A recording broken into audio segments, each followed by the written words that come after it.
On this episode, we're going to review the latest AEW Dynamite with, of course, featuring the TNT Championship on the line between the challenger Evil Uno and Mero, and of course, the main event being Team Taz, Cage and Hobbs taking on Hangman Adam Page and Dark Order member 10.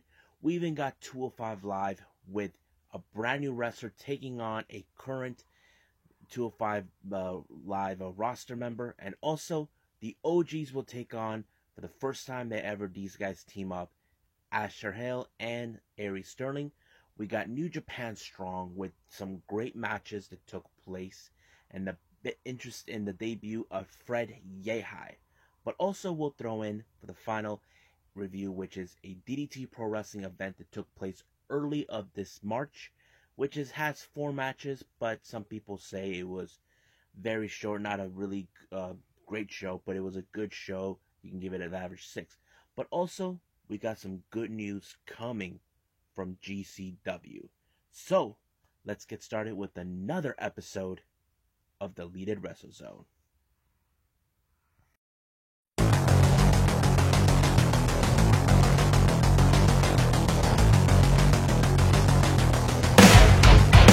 Are you ready? Get up, get up! Get up, get up! Get up, get up! Get up, get up! Get up, get up! Get up, get up!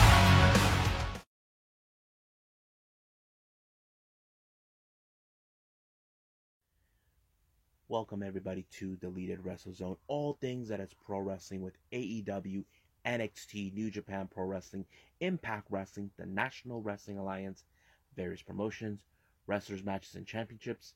I'm your host, Jay, right here. So let's begin with AEW Dynamite. It opened up with the arrival of the Pinnacle, who we haven't seen since Double or Nothing at the Stadium Stampede match versus the Inner Circle. Now, if you guys recall, the Inner Circle decided to have individual matches against every member of the Pinnacle. So we'll get to that on this part of the episode. But also, it opened up with a match that was set between Angelico and Christian Cage. However, before the start of the match, we saw that Matt Hardy, who still has issues with Christian, we all know their intensive rivalry dates back all the way to the Attitude Era. Now, it's funny that not a lot of things will be mentioned about that, but we're well aware of that whole thing if you guys have been a pro wrestling fan for that long. Now, the match itself was pretty interesting because you would have expected somehow Matt Hardy and, of course, the loudmouth Jack Evans will interfere, and that sort of thing, because we see a veteran wrestler taking on a newcomer who is specialized in submissions, especially when he learned this stuff down in Mexico.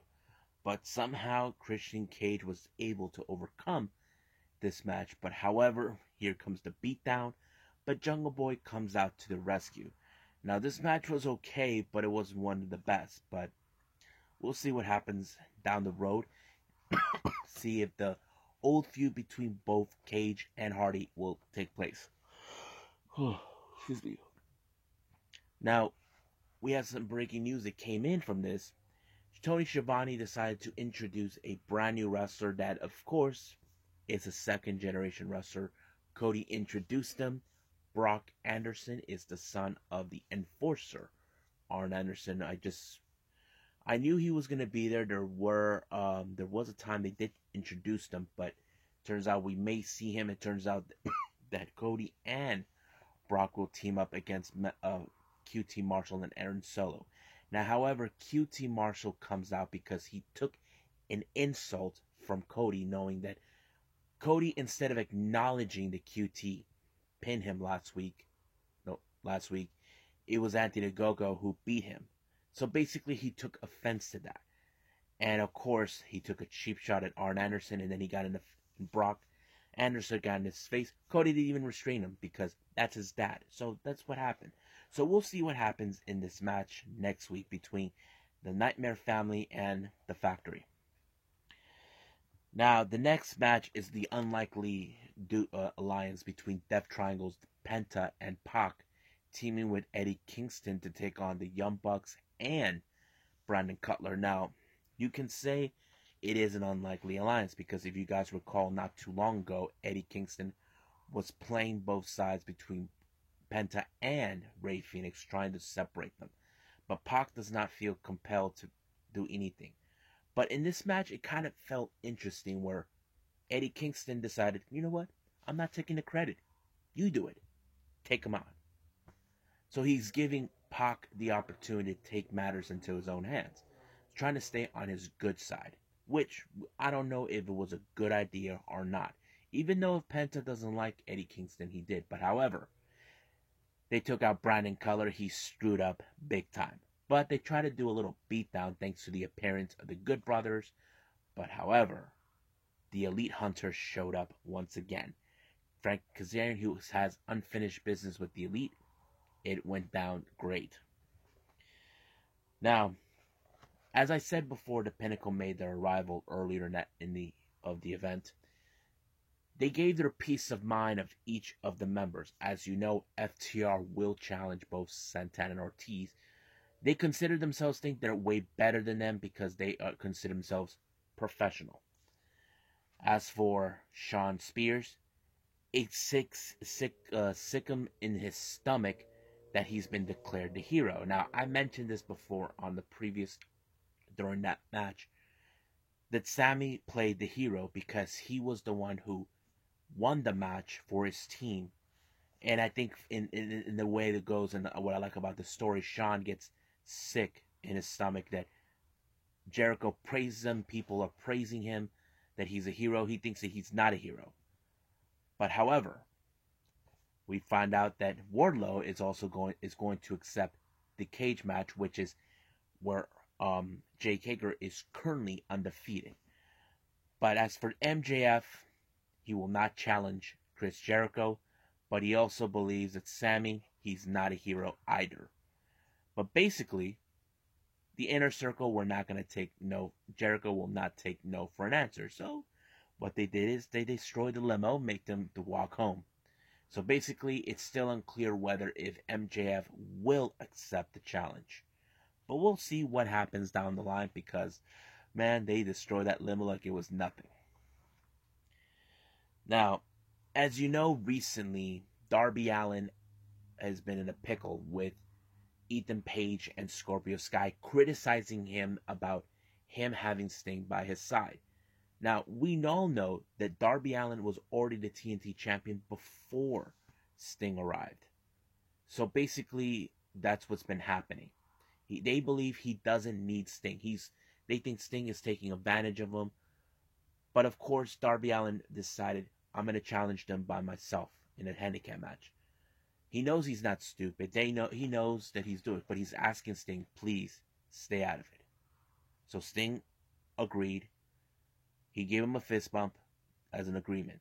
Now, Darby was kind of like hesitant because we don't know if Sting will keep his word. That's one of the things that we probably will find out when that day comes. Now, as you know, the main event, the championship match for the TNT title, Evil Uno has been given an opportunity to, challenge for this title and maybe win it for the Dark Order, bring that title back where it originally came from. But the match was kind of interesting. Not only that, Miro even attacked Stu Grayson, tried to destroy the support system from Evil Uno. But as for Five, who was there to with Stu, he fled because he knows he cannot interfere in this match. It would ruin the chances for the Dark Order to have this title back. But as soon as that happened, the entire Dark Order members shows up and give their support. But however, Evil Uno really got handed to him when he got put in that camel clutch, bending him down and making faces to, and Miro was making faces to the Dark Order saying nothing can stop him now. So the real question is, who will be the lucky recipient to dethrone was Miro from this title? Now, as you know, we all know what's going to happen on the 26th of June. Jungle Boy is set to face Kenny Omega for the AEW title. But however, Don Callis, who has a mindset, thinks there's a conspiracy theory. I don't think he thinks that Jungle Boy has what it takes. Even Jungle Boy was hearing what Kenny Omega had to say, but he only had a few words to say. You talk too much. He even tried to take him out. He even tried to put Kenny in the snare trap, but the Young Bucks showed up and he fled. So basically, this is the sign where they should be concerned. You see, during that time, Don Callis and Kenny never considered Jungle Boy a threat, but they should. And I have to say that storyline plays pretty well. Now, Jade Cargill, we all know what is going on with her. She has an attorney who works for her. So basically, everything's taken care of. They're trying to even file the trademark name because I'm that bitch. So, we don't know if it will happen, but I do believe it can happen. Now, Scorpio Sky and Ethan Page gave their thoughts what Darby Allin just did. They think he was stupid. They think he's naive, that he got himself in this mess, asking for a match and a handicap.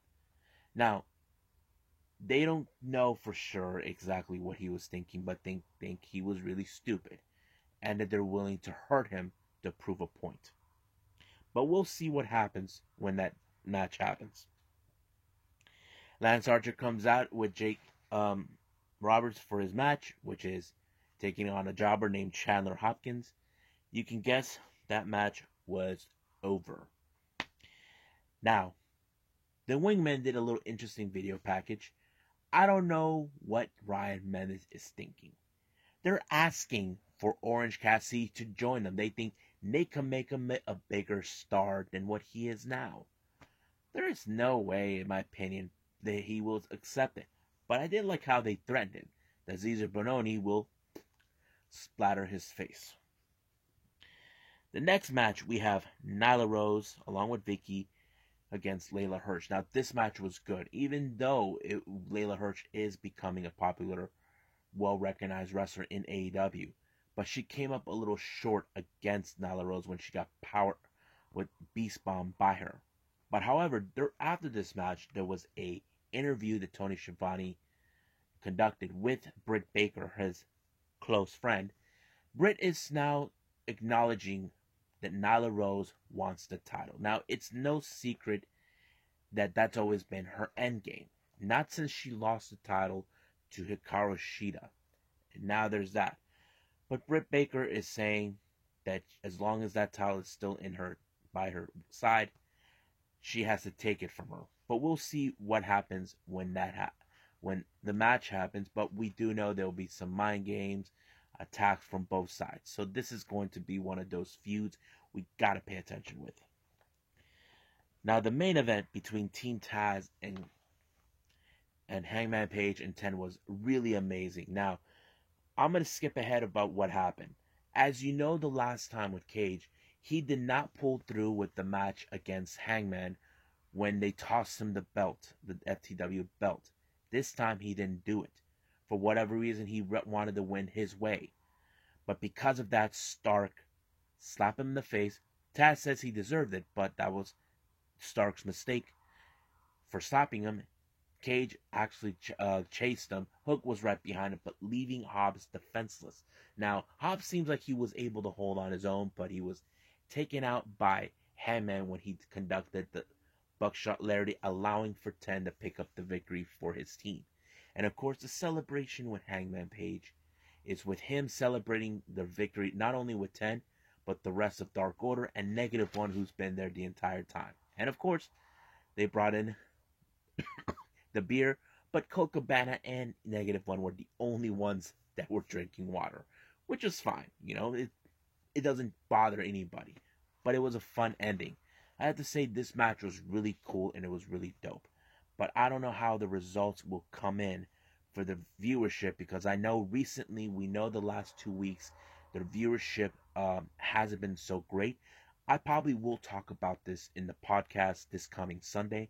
So you guys stay tuned for that. But right now, let's go with 205 Live.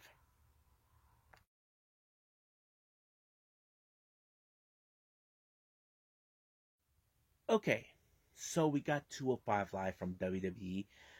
Right now, the first match is Sunil Singh of the Bollywood Boys taking on a brand new wrestler I never heard of, named Grayson Waller. Now, like I said, I don't know who he is.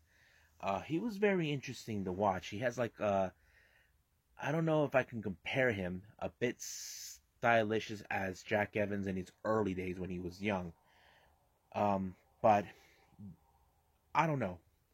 To be honest with you, I never heard of him. But if you guys ever did, if you guys know Grayson Waller, if he had a different name in the independents, please let me know. I really like to know who this guy is, because there's a lot of wrestlers I still don't know who's currently in WWE. But did I think the match was good? I have to say it did show a little bit of Grayson Waller, who he is. But to me, I felt this match could have fallen to Sunil Singh, since he is a veteran or type to be in there. But nope. I think right now they're giving a bit of of the newcomers to get a bit of the spotlight, which is fine. I'm not gonna complain about it. But like I said, if anybody knows who Grayson Waller is before he became this guy, please let me know. I would like to know who he is. Now, the main event of 205 Live is a tag team match. We got, for the first time ever, Asher Hale and Aries Sterling, two competitors, brand new competitors, who've been with 205 Live for the past couple of weeks. They have shown very impressive ways in their matches, but this is the first time these two guys are paired as a tag team, taking on 205 Live's originals, Ari Daivari and Tony Nese. Now, the real question is, can these two coexist? That it was the key part of the match, because sometimes if you guys are fans of tag teams, you know for a fact tag teams, sometimes it takes years of trust and try to learn everything about the person, if you can rely on them, if you can trust what they're gonna do. And I feel like they played out pretty well, because Asher Hale doesn't seem like he wants to be in the friends with Aries Sterling. Sterling's like trying to stay on the same page with him, like saying, "Look, I get it. You don't want to be my friend," but he's like, it looks more like Asher's in it for himself, but Aries Sterling's like saying, "Look, we're partners. We don't. I know it's not what you want, but we have to act like it." But of course, Tony Nese and Ari Daivari are the only two members, the only team that are a fully stabilized tag team, and that kind of draw a suspicions, because it did cost Hale and Sterling the match itself. But do I think there's going to be a bit of a rivalry between these two individuals? More than likely, yes, we could see that. But the real question is, how will they build it up? How will they move down? We don't know. But we just got to pay attention to the match itself in the upcoming weeks, with this feud between both Asher Hale and Aries Sterling. But it would be an interesting thing to watch. Right now, let's keep moving on with New Japan Pro Wrestling Strong.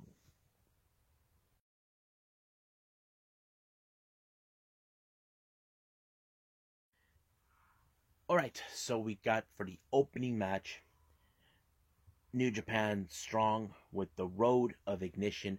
The opening match is, of course, an open challenge match by none other than Young Lion, Alex Coughlin. Now, I have to say, what in the world is he thinking?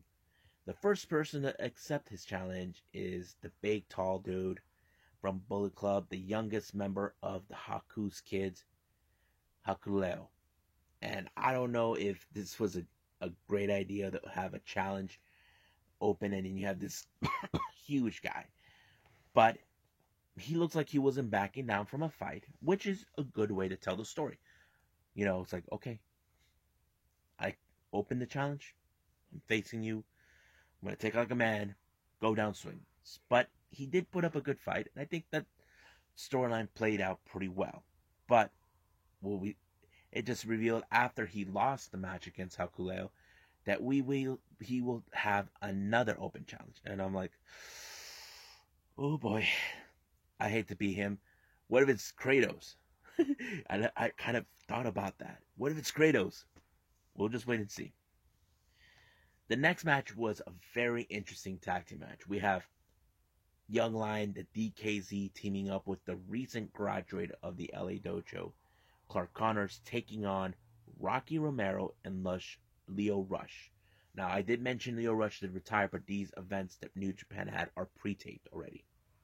So, if you guys get confused in the shuffle, I apologize. I should have said something like this earlier. I don't know for sure if he was still being booked during that time with New Japan, but we'll see what happens. But like I said, he's now retired, but this is pre-taped like maybe a couple weeks ago. Not 100% sure. Don't know much of the details. But the match itself was great because in this match you see two similar wrestlers with different lifestyles, and that kind of played out. You see, Rocky's also a rapper, and so is Lio Rush, and it kind of molded together. But however, the match itself was great. You would have assumed that Clark Connors was going to win because he is the most recent young lion that's been making noise. But however, it didn't happen that way. Lio Rush put out DKC out of his misery and take him out. But as soon as the match was over, winning Lio Rush in Rocky Romero's favor, the feud between both Clark Connors and Rocky Romero escalated. So basically, we could see this match happen between them. I mean, we could see a match between both Clark Connors and Rocky Romero, and that would be a dope match to watch. Now, the main event is Wheeler Yuta teaming up with his longtime friend, Fred Yehi. If you guys know Fred Yehi, he's been recently with Ring of Honor. He's been all over the place. He and Wheeler, Yehi was a member of Catch Point, which is the faction that Drew Gulak formed. And they were taking on against Jordan Clearwater and Mysterioso. This was a very interesting match. Now, for me, I would have assumed Jordan Clearwater and Mysterioso were going to win because these were guys who we could see, how do I say this? Make headways with New Japan Pro Wrestling. Not sure yet what it's going to be like, but I can't wait to pay attention to what's going to happen down the line in the future.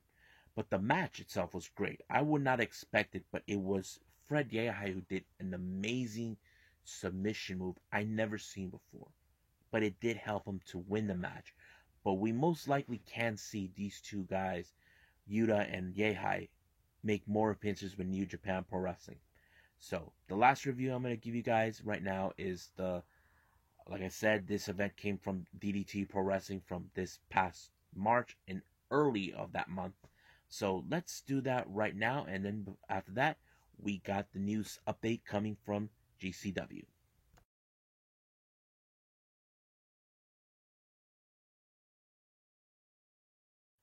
Okay, so the last review I got is coming from DDT Pro Wrestling. Their event is called the Matsuri edition. This took place on the 3rd of March. This one only had 4 matches, but it was a very short match, kind of like a bit shorter of show. From the reviews I've been hearing about this one, it was like kind of like a 6 or something. I mean, there were some good things that took place. I mean, I'll explain to you guys what I meant. The first match was Keiko Nakamura teaming with Toi Kojima, taking on Hideki Okatani, and this guy I never heard of, Issei Onitsuka. Now, Nakamura and Kojima are two of the wrestlers who you probably would guess. Seems like these are the young boys who are still learning the train, because mostly we have seen these two guys on losing ends of the matches, but you would assume that Hideki and this guy, Issei, were gonna win because that's what they would probably book it for.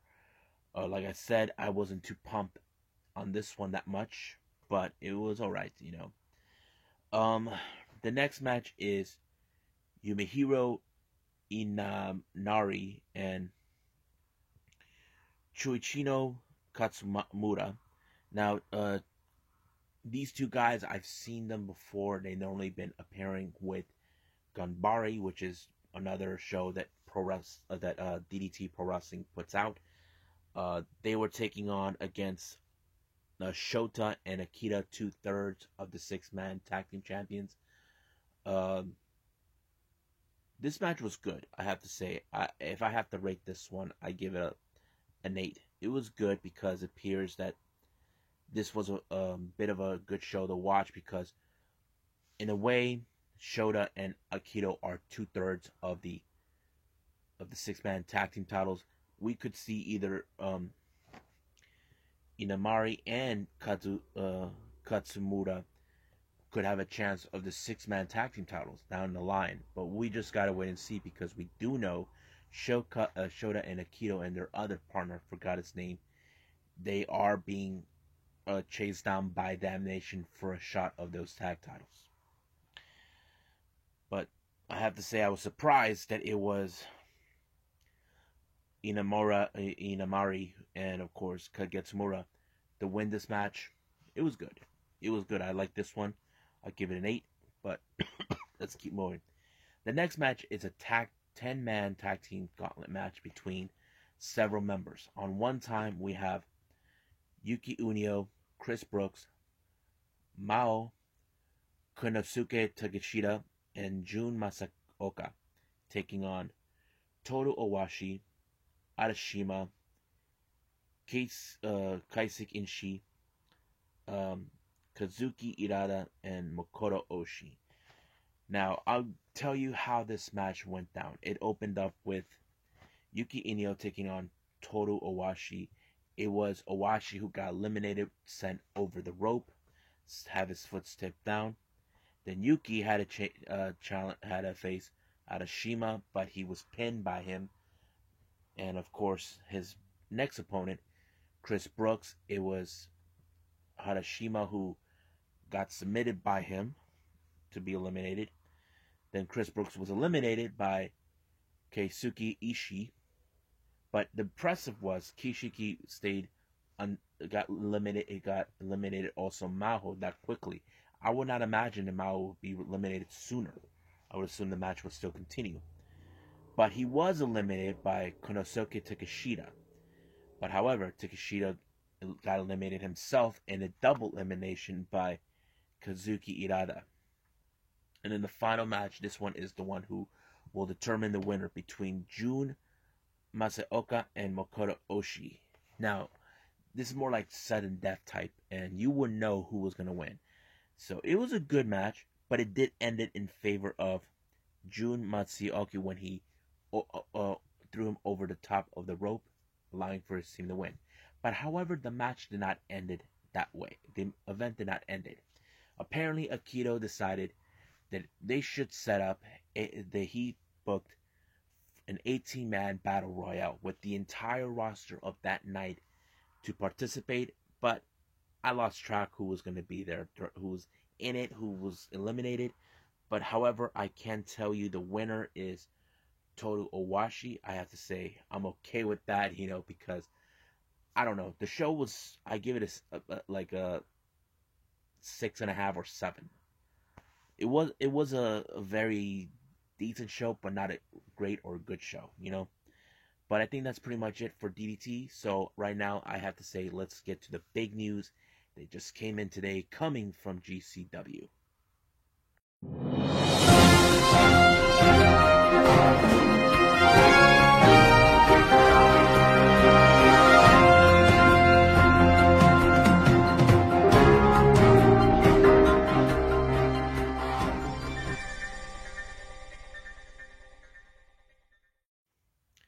Now, as you know, recently we have seen Nick Gage, on the other hand, calling out Matt Cardona, but he wasn't calling him Matt Cardona. He's been calling him, of course, Zack Ryder. Now, I don't know what was the purpose of calling him out, but he did.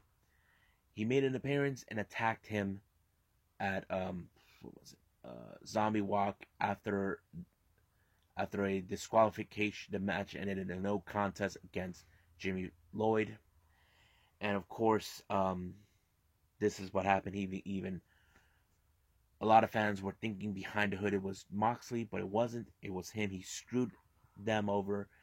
And then all of a sudden today, Nick Gage was in Orlando looking for Cardona, interrupted him when he was doing a podcast show down there, and of course they had to separate them both.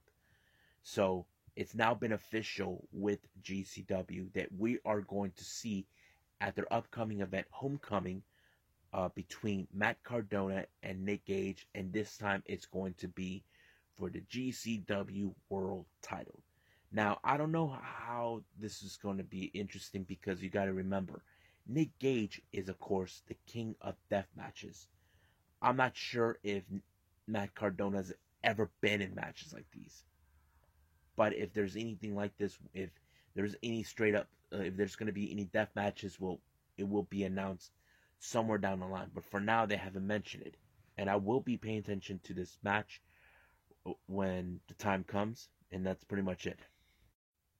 Well, I hope you guys enjoyed this episode, me reviewing AEW Dynamite 205 Live, New Japan Strong, and of course added DDT for all of you, but also the news that was finally official between Nick Gage and Matt Cardona for the GCW title. Stay tuned for more that's coming up. I will throw in a review for Yoshi Promotions, Got to Move, Tokyo Yoshi Pro, World Pro Wrestling, World Women Pro Wrestling Diana, Acrets Girls. I will have that in a separate episode, but there will be a separate episode by itself reviewing, of course, if you guys know this Saturday's All Against All Odds by Impact Wrestling is going to be good. And also the following day, as you know, this is my podcast day, I will also be paying attention to In Your House by NXT. It's going to be a fun, intensely interesting event. But I also will throw in maybe another Japanese wrestling promotion. I might throw in a review 3 events by All Japan Pro Wrestling, but it all depends if I'm able to do it.